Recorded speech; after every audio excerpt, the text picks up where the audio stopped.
Assalamu alaikum wa rahmatullahi wa barakatuh. Je vous souhaite à tous un Ramadan Karim et j'espère que ce sera pour nous tous une opportunité d'enrichissement spirituel, moral et sanitaire. Allahumma amin. À l'occasion de ce mois sacré de Ramadan, j'ai pensé échanger avec vous la discussion de certaines questions qui ont toujours représenté les raisons de la division de notre Ummah, mais surtout, ce sont des moyens qui ont corrompu la doctrine islamique de l'intérieur.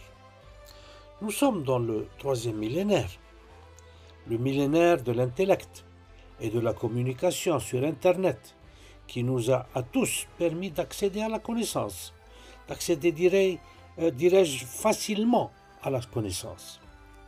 En un clic, nous pouvons avoir une robuste bibliographie sur tous les sujets que nous voulons aborder et dans toutes les langues. Béni soit celui qui maîtrise plusieurs langues. Aucun de nous aujourd'hui ne peut justifier de ne pas pouvoir enrichir ses connaissances. Le dernier de la Ummah possède désormais un téléphone portable et peut également se connecter gratuitement à partir de certains emplacements et faire ses recherches pour répondre aux questions que son intellect lui pose. Cela dit, j'ai choisi aujourd'hui pour vous un thème qui a déversé des mers d'encre et a consommé des tonnes de papier. C'est le thème de l'abrogeant et de l'abrogé, al-nasikh ou al-mansoukh. Dans le Coran, nous trouvons un verset dont l'interprétation a été un désastre au cours des siècles. Grâce à ce verset, les théologues de notre Ummah ont mis la Sunna à la première place de la Sharia et la principale source de notre foi au détriment du noble Coran.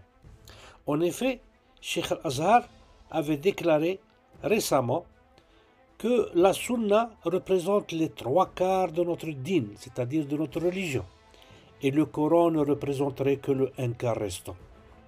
C'est pourquoi, durant le jour du jugement, notre noble prophète nous dira devant Dieu. Coran chapitre 25, verset 30.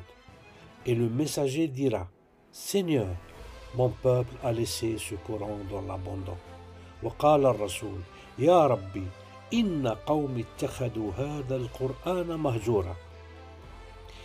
Nous voici maintenant devant le verset en question. On le trouve dans le chapitre 2 du Coran, verset 106. Et on le lit dans son interprétation, dans sa traduction erronée, selon moi bien sûr. Si nous abrogeons un verset quelconque, ou que nous fassions oublier, ou que nous le fassions oublier, nous en apportons un meilleur ou un semblable. Ne sais-tu pas qu'Allah est omnipotent? ما ننسخ من آية أو ننسيها نأتي بخير منها أو مثلها ألم تعلم أن الله على كل شيء قدير. Malheureusement, la plupart des traductions sont fausses, car elles ont traduit le mot aya par le mot verset, alors que ce mot signifie plutôt un signe ou un prodige. Ceci est confirmé par le verset suivant et d'autres encore. Chapitre 30, verset 22, on lit « Et ils font partie de ces signes, c'est-à-dire des signes d'Allah, la création des cieux et de la terre, la variété de vos langues et de vos couleurs. En cela, il y a des signes pour ceux qui savent. » En effet, ici, signe est écrit en arabe aya. ومن آياته خلق السماوات والأرض واختلاف ألسنتكم وألوانكم إن في ذلك لآيات للعالمين. Chaque verset du Coran est en effet une aya ou un signe. L'ensemble du Coran est donc un signe divin des derniers temps.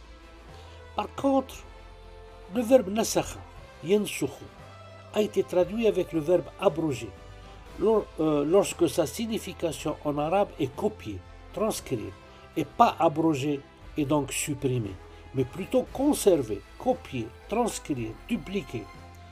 Tous les versets coraniques confirment cette signification du verbe nasakh. Comment a-t-on pu nous traduire le verset de cette façon sans qu'il se soit rendu compte qu'il y a incohérence? Écoutez bien avec moi la traduction du verset est dans un langage normal. Vous allez voir qu'il y a une incohérence incroyable. Si nous abrogeons un verset quelconque ou que nous le fassions oublier, nous en apportons un meilleur ou un identique. Ne sais-tu pas qu'Allah est omnipotent? Nous comprenons le fait qu'Allah nous donnerait un verset meilleur, si de verset il s'agit. Mais nous ne comprenons pas pourquoi Allah nous donnerait-il le même verset s'il a décidé d'annuler celui qu'il nous a donné déjà.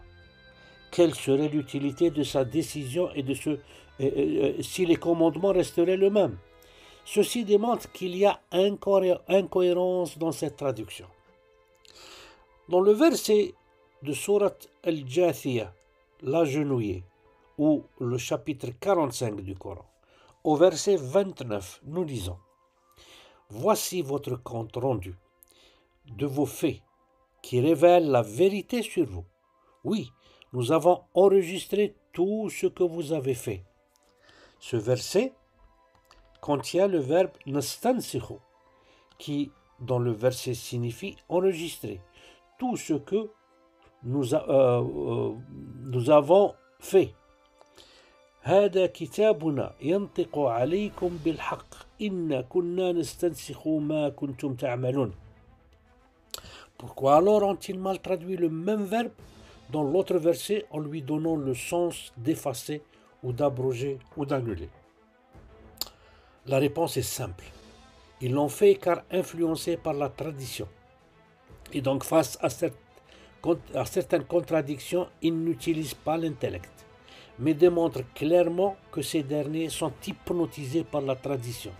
Et ils se répètent donc depuis des siècles sans se rendre compte des énormes erreurs du passé, tout en maintenant ainsi notre foi emprisonnée par ce que disait Ibn Taymiyyah, Al-Bukhari, Muslim ou Abu Huraira.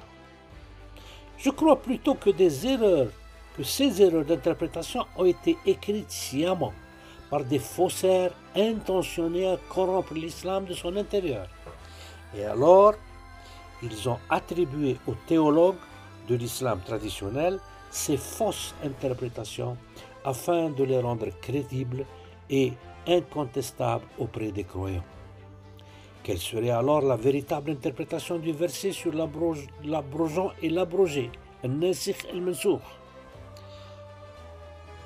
Relisons-le en arabe puis donnons-lui la bonne traduction. ما ننسخ من آية أو ننسيها نأتي بخير منها أو مثلها ألم تعلم أن الله على كل شيء قدير.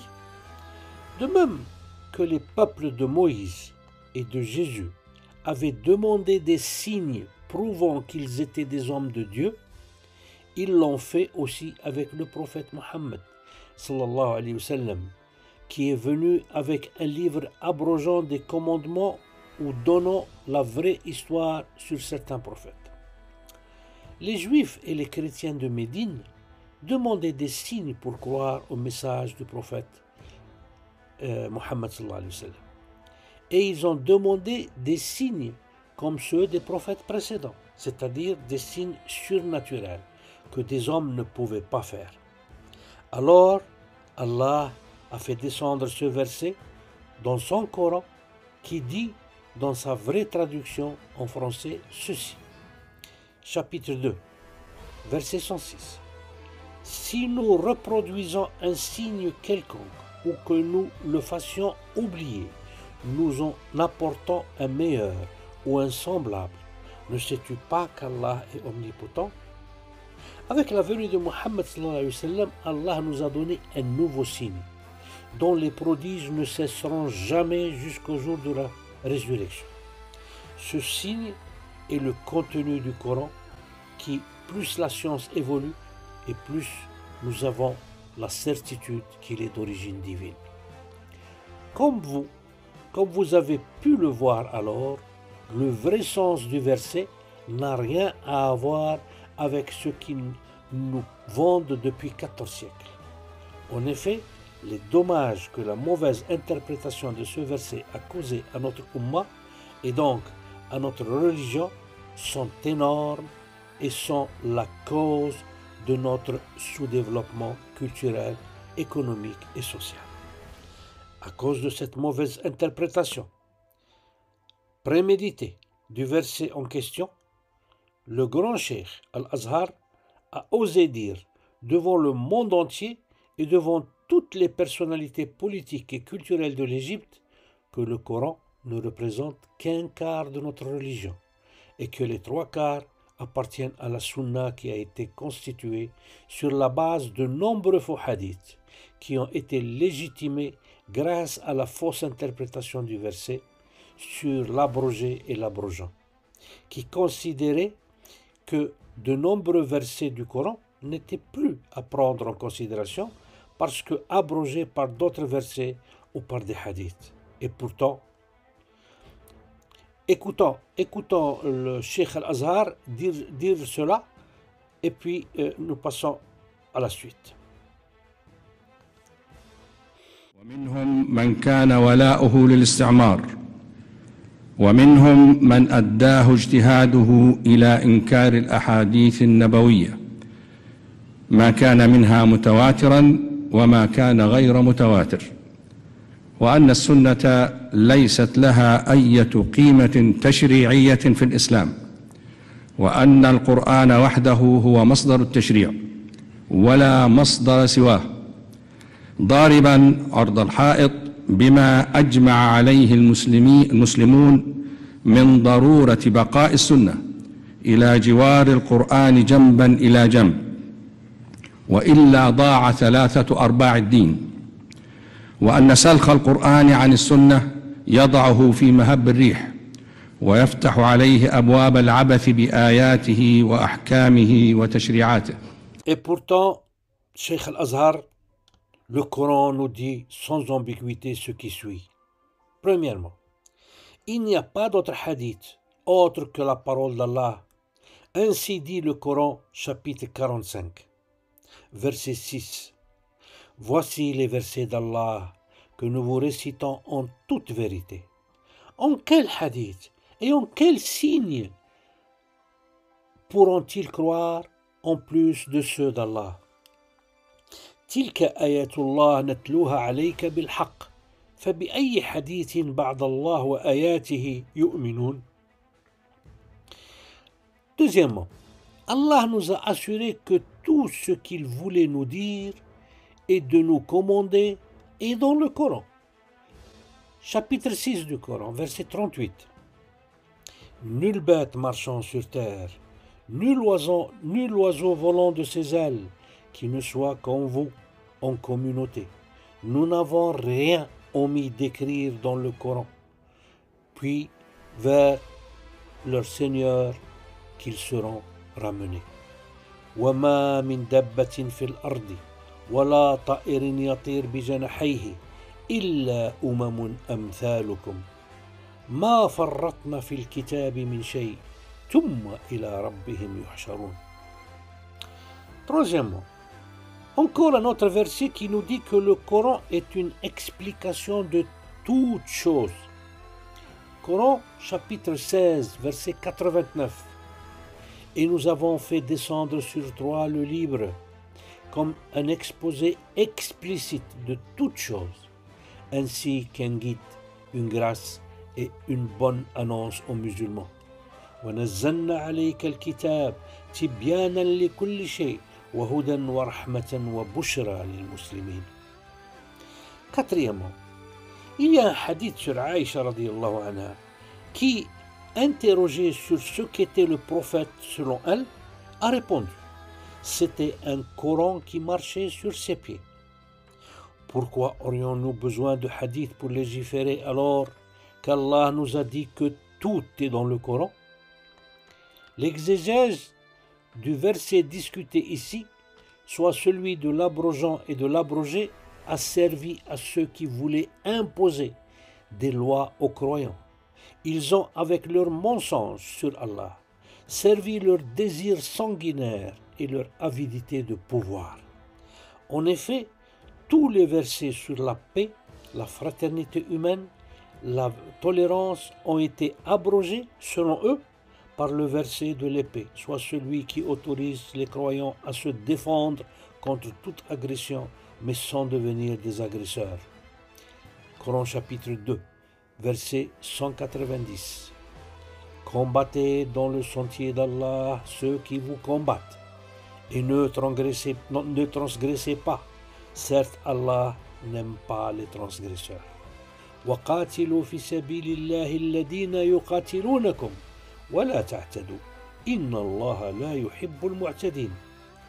Mais pour eux, l'agression était devenue, grâce à l'abrogation d'autres versets, un devoir, et c'est grâce à ces mensonges qu'ils ont occupé des territoires qui n'étaient pas les leurs, et grâce aux mêmes mensonges, nous avons vu naître le terrorisme d'Al-Qaïda, de Daesh, de l'État islamique, de Boko Haram et d'autres encore. L'exégèse du Coran ne doit donc pas s'attarder à corriger ce qui a été dit dans le passé par des hommes comme nous tous, qui eux aussi font des erreurs, ou par les faussaires qui ont introduit dans notre dîn les Israéliates et les tonnes de mensonges sur notre prophète Mohammed sallallahu alayhi wa sallam. Nous devons avoir le courage, sur la base des connaissances actuelles, de remettre en question les exégèses qui se sont révélées erronées et de les remettre en question en leur donnant le vrai sens qu'Allah leur a donné. En conclusion, il n'y a absolument aucun abrogeant ni aucun abrogé dans le Coran. Tous les versets contenus dans le Coran sont toujours en vigueur et le seront jusqu'au jour du jugement. Je vous salue et je vous attends nombreux pour un autre thème, Inch'Allah. وآخر دعوانا أن الحمد لله رب العالمين والسلام عليكم ورحمة الله وبركاته.